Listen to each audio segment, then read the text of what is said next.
Oke, jadi ini izinkan saya untuk menjelaskan secara ringkas apa yang disebut bisnis plan dan saya harap teman-teman bisa langsung belajar di sini dan hanya inilah yang saya selalu praktekkan entah itu bergerak di industri bidangnya otomotif, makanan, minuman atau kuliner gitu kan di kesehatan, teknologi atau IT, di startup-startup lainnya, bahkan di hotel, di villa, di bisnis konsultan gitu kan ya. Inilah yang selalu saya buat perihal bisnis plan.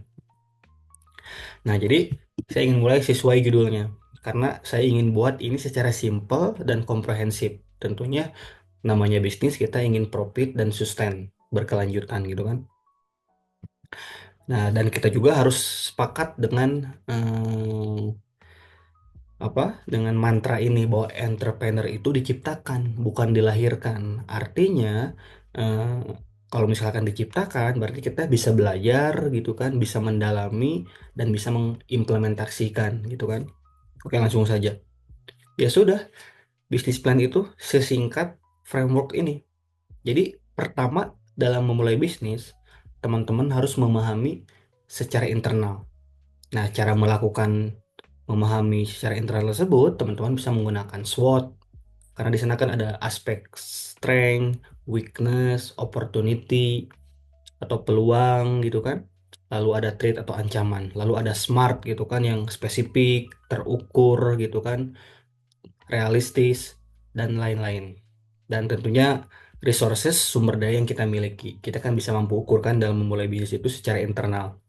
Lalu yang kedua, kita harus melihat secara faktor eksternal gitu kan. Gimana persaingan bisnis di industri tertentu gitu ya. Eh, Lalu gimana apakah kita untuk memulai bisnis di industri tersebut, cara masuk ke industri tersebut itu gampang atau mudah? Nah, nanti kan dibahas gitu kan melalui pestal atau dengan porter. Porter tuh gimana apa barrier to entry-nya terhadap suppliernya seperti apa gitu kan, substitusi atau produk pengganti dari pesaing atau customer seperti apa, lalu pestal secara makronya, secara kondisi politiknya gimana, ekonominya gimana, sosialnya gimana, teknologinya gimana, dan lain-lain. Jadi pestal itu singkatan politik, ekonomi, sosial, dan lain-lain. Nah, untuk memahami dua internal dan eksternal ini, kita lakukan riset menggunakan primer. Primer tuh jadi kita selaku researcher langsung terjun gitu kan, menanyakan langsung ke lapangan, terjun ke customer gitu kan secara empiris. Lalu ada sekunder. Kita bisa cari referensi dari buku, dari jurnal-jurnal, bisa cari pakai Google Trend di Google gitu kan, mencari demand atau permintaan gitu kan. Misalkan contoh seperti yang udah saya jelaskan, teman-teman ingin melihat permintaan antara tukang bakso dengan ayam goreng. Nah, lihatlah nanti akan keluar grafiknya. Lalu tersier. Tersier itu biasanya dari industri-industri, perusahaan-perusahaan consulting yang suka nge-report gitu kan. Misalkan industri ini gimana tren 10 atau 5 tahun ke depan atau 5 tahun ke belakang gitu kan. Seperti contoh McKinsey atau Boston Consulting Group gitu kan, atau organisasi organisasi bisnis tertentu yang suka nge-report perihal perkembangan bisnis di suatu industri. Nah, lalu yang paling penting memang paling berat itu di riset. Kita ukur demand-nya, kita ukur ukuran pasarnya atau market sizing, ada saturasi, apakah kita masuknya di blue ocean atau red ocean gitu kan. Lalu gimana pricing-nya dan value yang ditawarkan nantinya. Yang kedua, customer. Itu kan kalau bicara customer kan artinya orang, kita harus profiling, segmentasi, fan-nya apa yang menjadi problem gitu kan, keresahan atau keinginan customer gitu kan, sehingga yang terakhir kita validasi, kita lihat kompetitor sekitar, kita hitung lalu gimana marketing mixnya mulai dari produk, price, place, promotion, bahkan 7P dilengkapi dengan people, proses, physical evidence, dan validasi. Lalu ya udah tinggal go to market. Jadi pertama, pahami bisnis kita secara internal, pahami gimana kondisi eksternalnya, kita riset gimana permintaannya, ukuran pasarnya gitu kan, apakah di kategori blue ocean atau red ocean, lalu gimana customernya, profiling usianya berapa, gendernya laki-laki apa perempuan, dia tinggal di kota mana, di kabupaten mana, di negara mana, dan validasi hingga go to market. Karena bicara go to market ini bicara marketing. Jadi lanjut. Saya langsung ke tutorial bisnis plan-nya.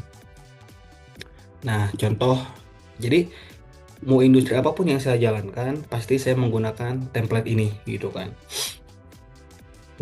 Nah, ini contoh ya, ini semua template masuk ke semua kategori industri, entah itu jasa, makanan minuman, IT, teknologi, apapun. Pokoknya ini masuk. Pertama, itu tadi kita akan harus melihat overview-nya gimana kondisi tren-tren market yang sedang ada gitu kan.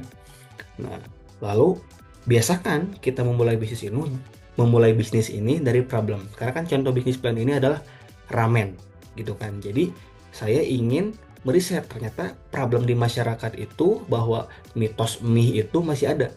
Mitos memakan mie itu. Lalu kalau misalkan kita makan di restoran pasti memakan waktu yang lama. Dan rata-rata kalau ramen yang menengah ke bawah itu rata-rata semua rasa sama karena kan pakai penyedap rasa gitu kan, tidak ada bumbu otentik yang di develop. Sehingga dari problem tersebut saya ingin menawarkan solusi bahwa stigma masyarakat kalau makan mie itu tiap hari tidak menyehatkan, maka saya ingin mendevelop atau membuat ramen yang sehat dengan pelayanannya yang cepat dan rasanya enak serta harga terjangkau. Jadi data ini didapat dari hasil tadi, dari primer, sekunder, dan tersier. Nah, tujuan bisnis saya ingin penetrasi, artinya kan ramen itu bukan produk baru, jadi itu produk yang sudah ada. Jadi memasuki pasar yang lama dengan produk yang lama, sehingga saya menjadi diferensiasi atau pembeda dengan para kompetitor ramen-ramen lainnya. Nah, kita ukur gitu kan secara internal menggunakan SWOT, gimana kekuatan atau strength-nya, weakness atau kelemahannya, lalu gimana peluang atau opportunity-nya, lalu gimana ancaman. Nah, dari SWOT ini barulah kita keluarkan solusinya. Strength dan opportunity-nya gimana supaya supaya bisa maksimal gitu kan, weakness dengan opportunity-nya gimana, strength dengan threat atau ancamannya kayak gimana, lalu weakness dengan ancamannya kayak gimana gitu, sehingga keluarlah diagram gitu kan, bahwa hasil analisis SWOT ini menunjukkan bahwa saya ada di kuadran ke-1, memiliki peluang secara eksternal dan kekuatan secara internal, sehingga bisnis ini bisa dijalankan seperti itu. Nah, itulah fungsi dari riset. Lalu saya lihat secara makronya menggunakan pastel, oh kondisi politiknya seperti ini, ekonominya seperti ini, sosial, teknologi, lingkungan, dan legal gitu kan. Ini hanya untuk kita mengkayakan pengetahuan saja gitu kan, supaya kita tahu semakin dalam dalam industri bisnis tersebut. Lalu analisis lagi menggunakan porternya, gimana apakah buyer itu akan mudah mencari produk pengganti, lalu gimana supplier supaya nanti di saat kita menjual harga katakan 25.000, supplier itu tidak seenak-enaknya menaikkan harga. Karena kan kalau salah satu supplier menaikkan harga, nanti kan akan mempengaruhi ke HPP kita. Artinya kita harus punya supplier yang banyak gitu kan. Lalu gimana kondisi masuknya gitu kan, new entrant-nya dan pesaingnya atau rivalnya kayak gitu. Nah, ini keadaannya, ini kondisinya high low high gitu kan. Lalu inilah untuk mengantisipasi gitu kan keadaan tiap variabel tersebut. Nah, lalu yang paling penting juga ada analisa produknya gitu kan, atau produk life cycle. Jadi teman-teman kalau bicara bisnis itu jangan kaget gitu ya kalau misalkan labanya atau untungnya profitnya masih minus, karena kan kita ada di tahap introduction. Artinya di tahap awal itu, ketika bisnis kita udah mulai, udah launching ke market, fokus kita adalah ngebangun awareness, produk knowledge, gitu, memperkenalkan ini yang menjadi kelebihan kekurangannya, gitu kan. Kenapa banyak KOL atau influencer di tahap-tahap awal bisnis itu. Artinya ya kita pasti bakar uang dulu lah, tapi kita harus mampu ukur kan berapa CAC atau cost akuisisi customernya dan lain-lain. Lalu sehingga kita bisa naik ke growth, maturity, jangan sampai kita ke decline gitu kan. Nah, ini contoh mengukur demand research atau mengukur permintaannya pakai Google Trend. Contohnya kan ini bisnis ramen. Ramen saya bandingkan dengan bakso, bandingkan dengan suki, dengan grill. Coba lihat, yang biru ini ramen, permintaannya setahun terakhir berdasarkan data Google Trend naik terus nih. Bahkan paling atas grafiknya dibanding dengan bakso, dengan grill gitu kan. Artinya ada permintaannya gitu. Lalu menggunakan data tersier gitu, ada dari Polaris Market. Oh, ternyata Indonesia itu negara kedua yang menyukai mie, sehingga kan juta porsi dalam mie-nya itu dari 5 tahun ke belakang tuh naik terus. Nah, artinya kan ini permintaannya sangat banyak gitu.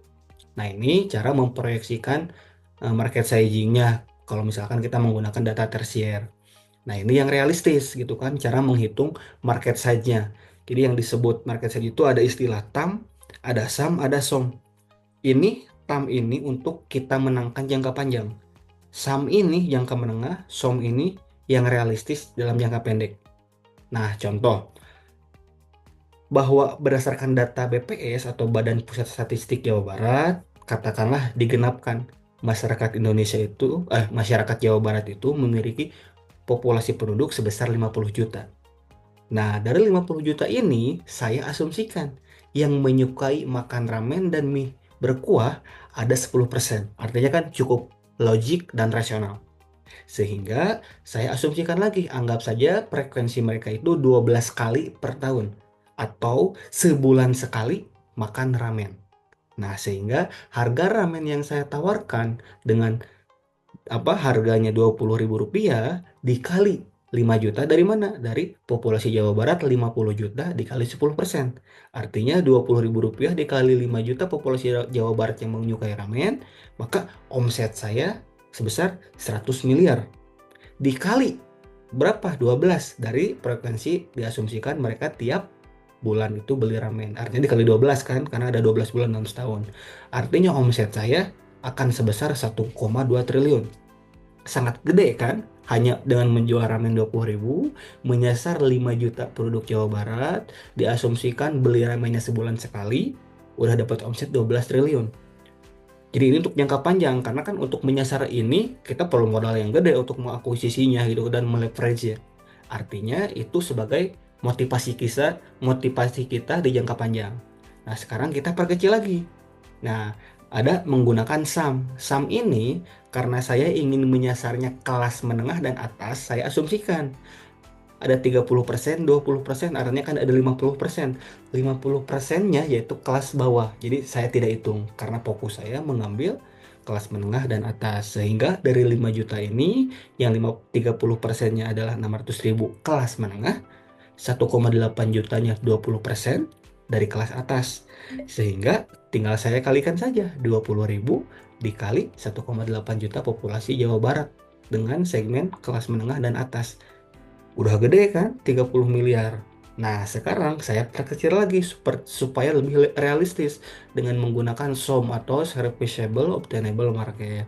Sehingga saya berharap bisa menjual ramen 100 porsi dalam sehari, maka jika dikalikan dalam setahun, artinya kan 100 dikali 365 hari, maka akan ada dengan nominal 36.500 porsi. Sehingga 36.500 porsi ini dibagi kelas menengah ditambah kelas atas, maka akan keluar 2%. Nah, ini disebut market share. Artinya, jika saya hanya mengambil 2% dari 35M ini, akan dapat pendapatan sebesar 720 juta. Gitu. Nah, supaya lebih eh, terperinci lagi, saya akan fokus nih. Saya akan fokus kotanya di wilayah Bandung Timur, menyasar usianya 20 hingga 45 tahun, dengan jumlah jiwa populasinya 50.000, dikali 20.000, gitu kan harga ramen ini ya.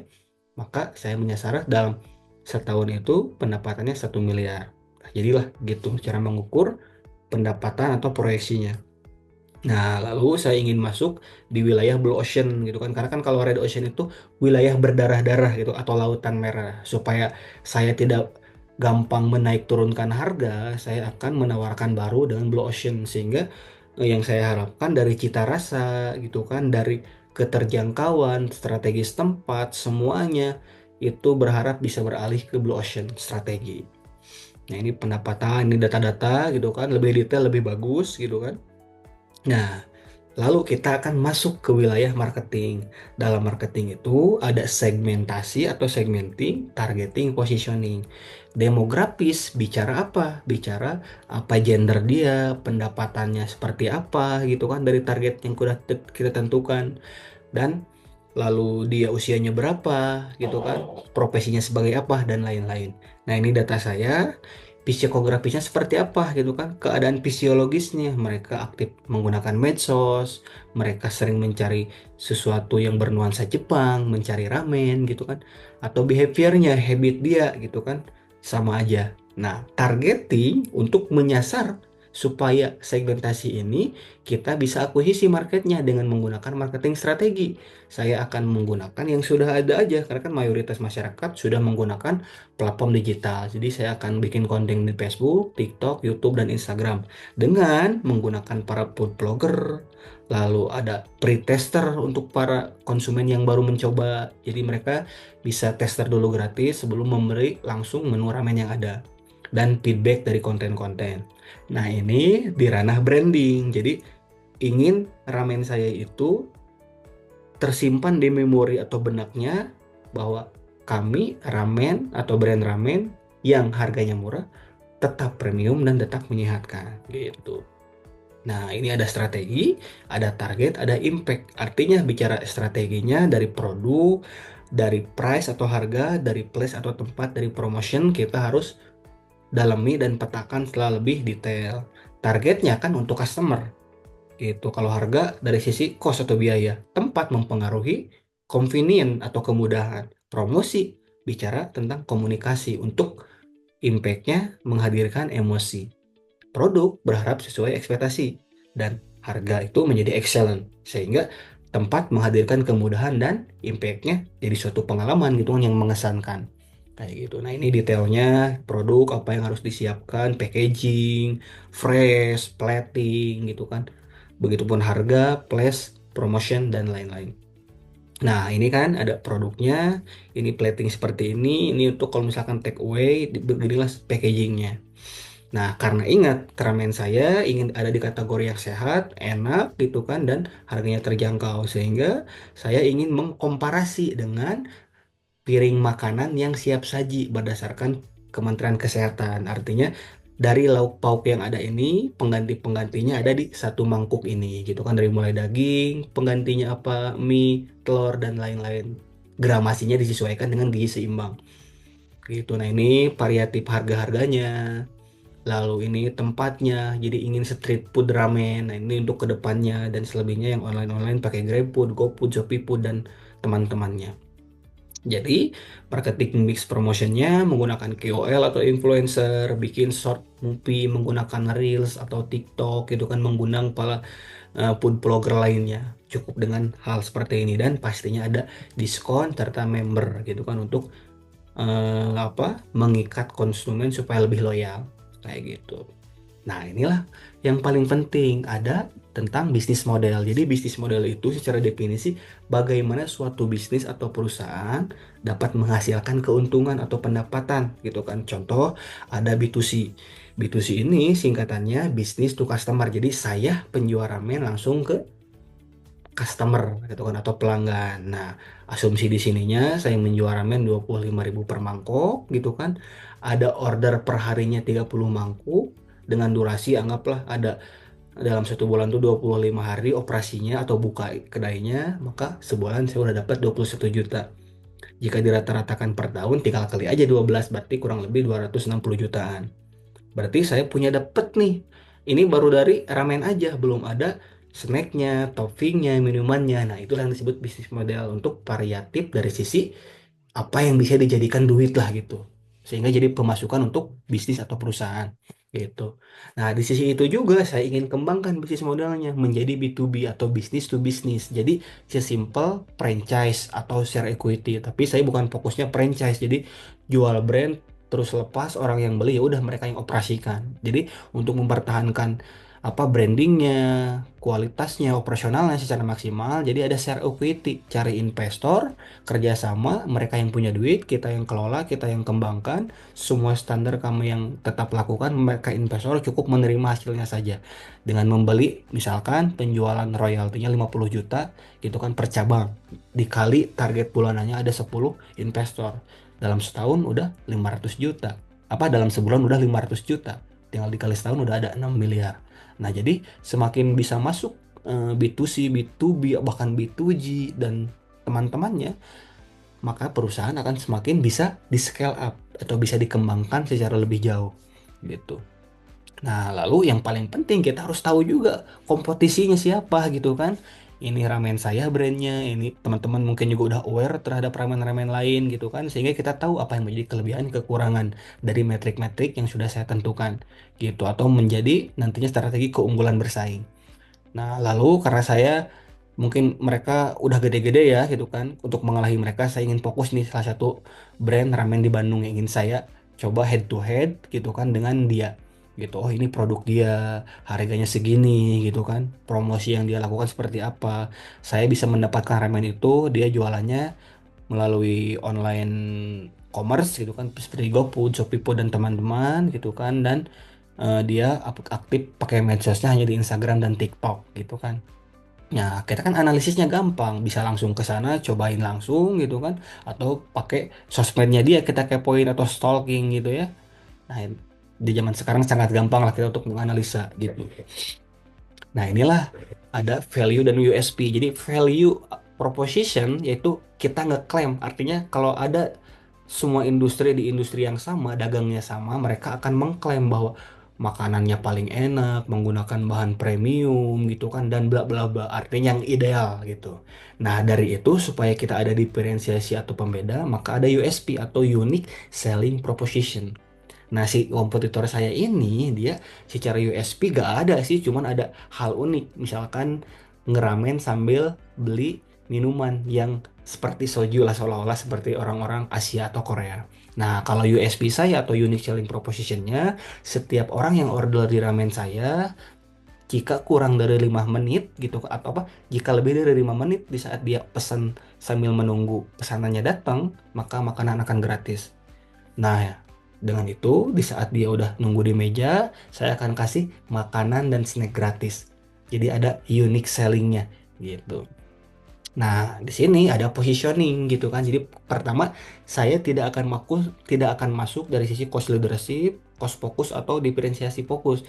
Jadi saya akan fokus diferensiasi. Pokoknya harus beda dari yang lain gitu kan, tidak mau sama. Jadi di saat ada hal sesuatu yang mengganggu itu, seperti contoh gini lah gampangnya, teman-teman tahu kan mobil Asia dengan mobil Eropa seperti BMW atau Mercy, mereka harganya kan pasti mahal. Tapi si Eropa ini kan wajar, dia kan dari sisi fitur juga sangat canggih, teknologinya sudah terdepan gitu kan. Bahkan mobil Asia tertinggal, bahkan baru sekarang-sekarang gitu kan, seperti sesimpel spionnya bisa ngelipet otomatis gitu kan. Atau si joknya itu maju mundur udah sudah pakai tombol. Kalau Eropa dari tahun-tahun 90-an bahkan udah hadir gitu kan ya. Itu yang disebut diferensiasi. Jadi terus inovatif menghasilkan inovasi yang eh, dibutuhkan oleh customernya.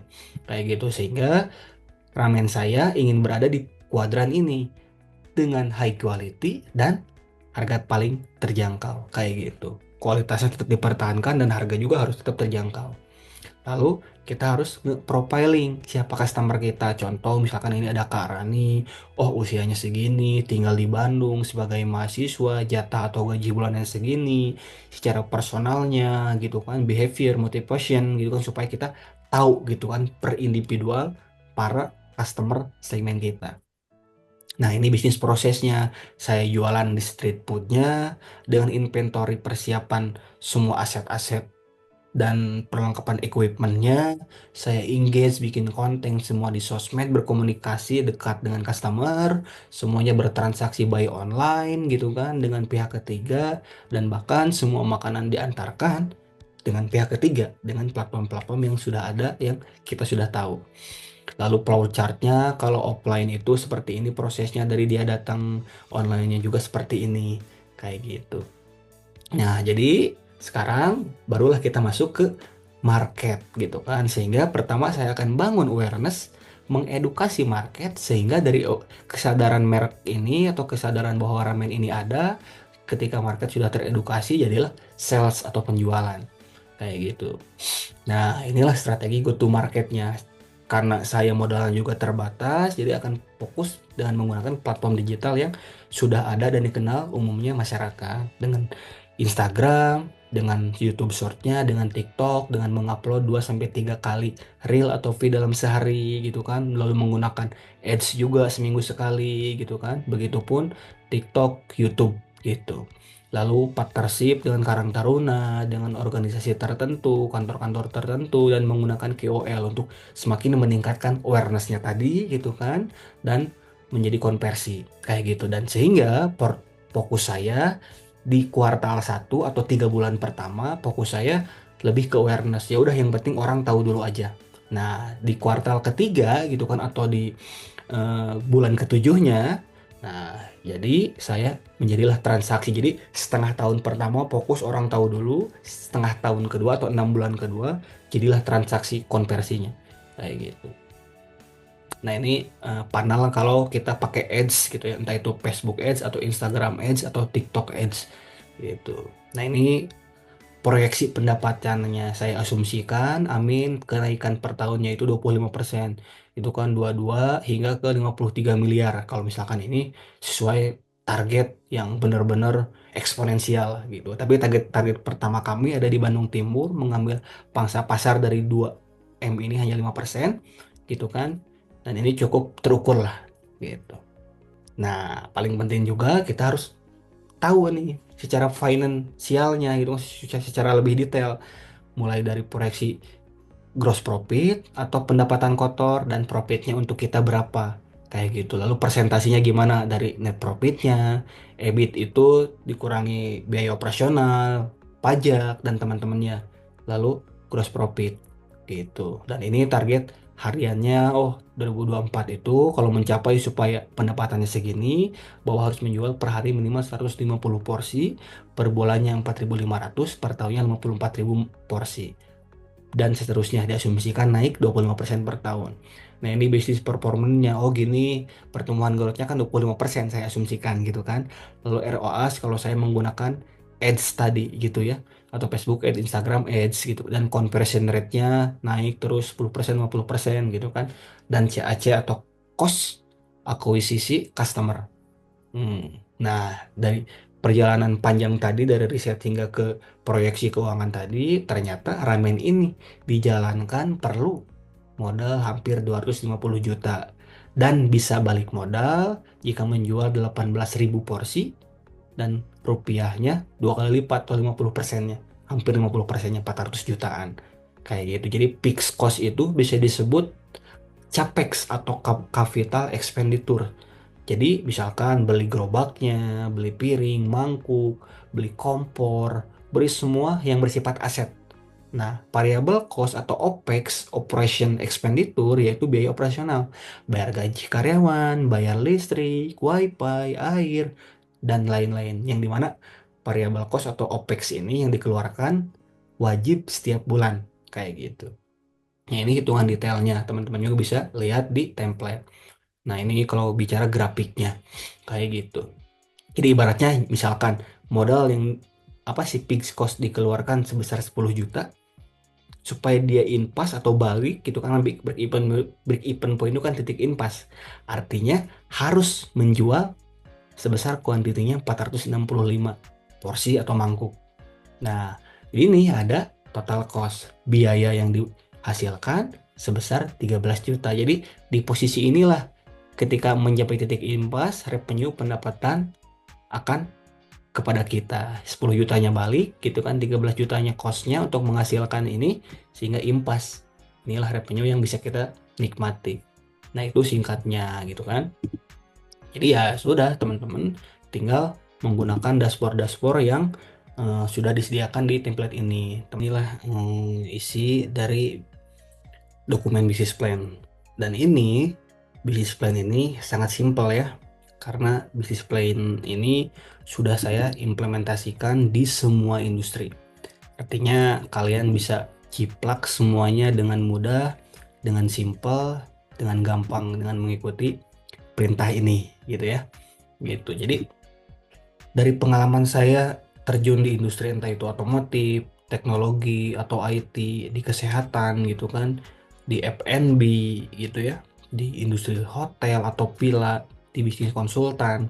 Ya ini apa yang saya buat, apa yang saya riset, apa yang saya implementasikan. Jadi dari segala yang mudah itu kan kita kan sangat gampang untuk mengukurnya. Dan ini dari sisi framework atau kerangka kerja dari bisnis plan. Kita pahami internal kita, kondisinya. Lalu kondisi eksternal, gimana keadaan kondisi industri bisnis yang akan kita jalankan gitu kan. Lalu gimana kita ngeriset dari sisi permintaan pasarnya atau demand-nya, market size-nya, ukuran pasarnya, saturasi kita apakah berada di red ocean atau blue ocean.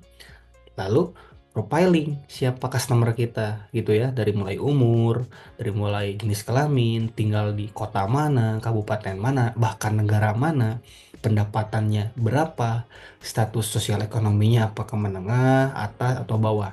Lalu Vengen-nya, lalu validasi dari sisi kompetitor bisnis kita.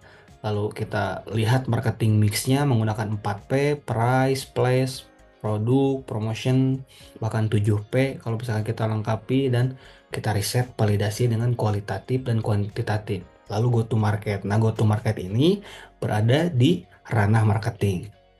Gitu. Nah, jadi itu semua sudah lengkap. Nah, ini misalkan teman-teman di jasa pengen tahu cara membuat company profile. Nah, ini ada perusahaan saya gitu kan, company profile-nya bisa dijiplak. Lalu teman-teman di jasa ingin membuat penawaran. Nah, ini salah satu penawaran saya gitu kan ke perusahaan beserta harga-harganya lengkap tuh ada 28 halaman.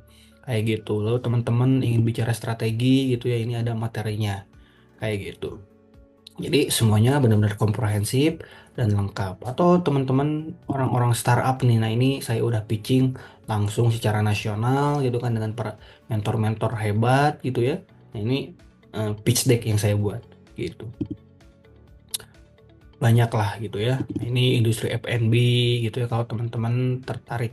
Salah satu contohnya ini ada kita overview gitu kan apa yang menjadi kondisi bisnis di kondisi F&B ini. Lalu teman-teman misalkan di industri kopi ini ada juga, ini benar-benar by riset gitu ya, benar-benar valid insya Allah kayak gitu. Tren-trennya semua ada. Jadi ya sudah, teman-teman tinggal apa mengukur atau mengimplementasikan ini secara lebih dalam lagi kayak gitu. Nah, jadi perbedaan paket premium dan reguler itu, jadi kalau premium ada live Zoom tiap minggu dengan saya. Jadi bisnisnya teman-teman dikonsultasikan, kita bedah, kita diskusi bareng-bareng kayak gitu. Untuk reguler teman-teman hanya dapat semua template atau dokumen bisnis plan. Lalu ada modulnya juga, lalu ada draft tesis S2 saya, karena kebetulan kan saya tesisnya tentang bisnis plan gitu kan, secara end to end dari ujung, dari hulu ke hilir kita ngebahas bisnis. Penelitian S2 tesis saya gitu ya, ini teman-teman benar-benar by riset semua. Ada modul, lalu ada finance-nya juga gitu ya, dari mulai salesnya, payroll, pembayaran gaji, operation, income statement atau laba rugi, balance sheet-nya, cash flow harian gitu ya, semuanya lengkap kayak gitu. Nah, ini lengkap gitu ya, dari mulai eksekutif summary, pendahuluan, strategi pemasaran, semuanya lengkap sampai launching. Ini ada ebook bisnis yang saya up to date, akan saya up to date terus gitu sesuai perkembangan bisnis. Jadi ini strategi marketingnya benar-benar saya akan ada video jadi sudah ada video tutorialnya. Jadi teman-teman bisa sambil ikutilah gitu kan langkah demi langkahnya kayak gitu. Gitu ya, lengkap. Jadi teman-teman di industri startup misalkan ingin bicara cara mengembangkan suatu bisnis model, pokoknya banyak banget. Jadi bisa eh, sesuaikan dengan kebutuhannya teman-teman kayak gitu. Nah, jadi mudah-mudahan dokumen ini bisa ngebantu teman-teman gitu kan. Pokoknya banyak banget nih data-datanya, teman-teman bisa ciplak semua secara lebih dalam. Kalau teman-teman ingin bagi hasil dengan investor, ada perhitungannya gitu ya, accounting dari mulai persiapan bisnis, berapa biayanya hingga neraca, proyeksi secara normal, pesimis, lalu optimis, semuanya ada gitu ya, lengkap. Dari mulai cara hitungannya, ada listriknya, cara ngitung per bulan berapa, ada lengkap kayak gitu. Nah, paling itu singkatnya, selebihnya teman-teman bisa langsung akses. Nah, ada strategi marketingnya juga, pokoknya banyak banget gitu. Oke, semoga mau bantu. Pokoknya tetap semangat belajar dan sukses. Thank you.